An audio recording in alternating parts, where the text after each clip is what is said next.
لێرە ئەعلان دەکەم هێرش لەسەر مامزەلات گردنیان ئازا بە هەر کەسێک دیکە بیکە لەمنەوە دەست پێ بکەن. لولاتین دموکراسی و پیشکفتی آزادی تمام دای ولاتیان خوب و هر گازنده و ناراضی بونه که برانبر حکومت و دستهلاتداران خو هی به شوازه که مدنی خرفبون و خو پیشاندان بکنو داخاز مافن خوب کن آزادی بیرو راو خرفبون مدنی خونا خلک دهوکیه. أكيد أبد بتفرج شواز السياسات كرناوي داصالات كل ودفري بجنس داصالات جرت داست چونكو مامجالات بجيتن كو اگر رحنا البيغمبر بيتا جرتن بلا رحنا الماجي بيتا جرتن چونكو هم عبدش وانا خورترينا والفيري جبلي كو بجن آزاديا رادار برين بادينان برطنگ ترا حتى أصل روشنبيري جلفيري النظام ترى أواجه هر بتا وگریت ویدا سالات اوکو ویدا وری حکمیت کردن و کرید کردنو شواندنا سمعتا وی باجری جتی تکدان وان روزنامه وانا سنورت حریم تو باران کرینا و دست گل ترکها نوان روزنامه وانا شنگال بردا نوان روزنامه وانا 3 سال حکومه که سقط الویوالات کریا نوان روزنامه وانا چالاک وانا بیرت نفته کنترل کرینا و خالص سنوری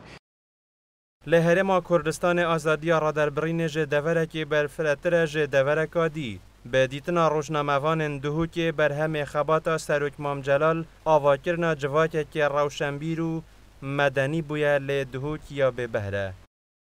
گلندج یعنی تو نشه بجین لایانه که یان پارته که یان کساتیه که جوان که حتی در روزه که شروجا در ریوی راستقینه دیار بید یعنی وکم امزان کاغنو شیرون مصطفی و مام جلال اویتانه یعنی اوا وکو بجن بوینه هنده کسات بوینه کاریزما مجیا کردیا هفچرخ داشت برکو اوانا گلک تشتینانت اینانت صحه سیاسی کردی دا همش آزادی را در برینه همش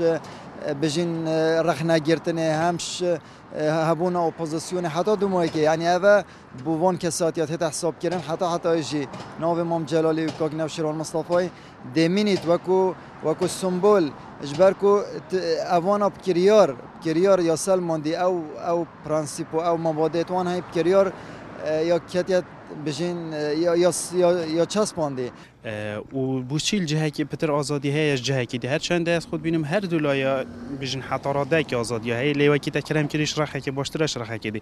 اوه بو چند زفریت اوه بو روشنبیریا و حزب داصالات کلوی باجری بنمونه اگر رخه که هبیتن اوه بو روشنبیریا و زفریت اوه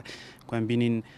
هکر بحث لوان سلیمانی بکن که پتر دهو که رخه هفلیر آزادی های بو چند زفریت کوی کتین اجتماعی کردستان پاشخانه که فکری یا برفرهتری های که پاشخانه که مارکسیه گل دفعه مقابل دا پارتی نه هند پارتکا ثقافی و افچند دفن دیارنی نبیجید هند گرینگی نه دا خواندن گرینگی دا پتر خباتکا چکداری کارت کرد و گرینگی نه دا ثقافت خلکیش بر و چنده جد ببینین انجام تو چنده اونه که تقبل آزادی تقبل رخنه نهایت کرد پشتی دروزبونا قیرانان لهرما کردستان و به تایبت قیرانا دارایی گلک جرا خرفبون و خوب پیشاندان لسرانسر هرم بدیف خدا ایناینه لیل پارزگه ها دهو که رگیری هاتیه کرنو چالاجوان و روزنامه‌وان هاتینه دست سر کرن کاروان صادق گل کردستان دهوک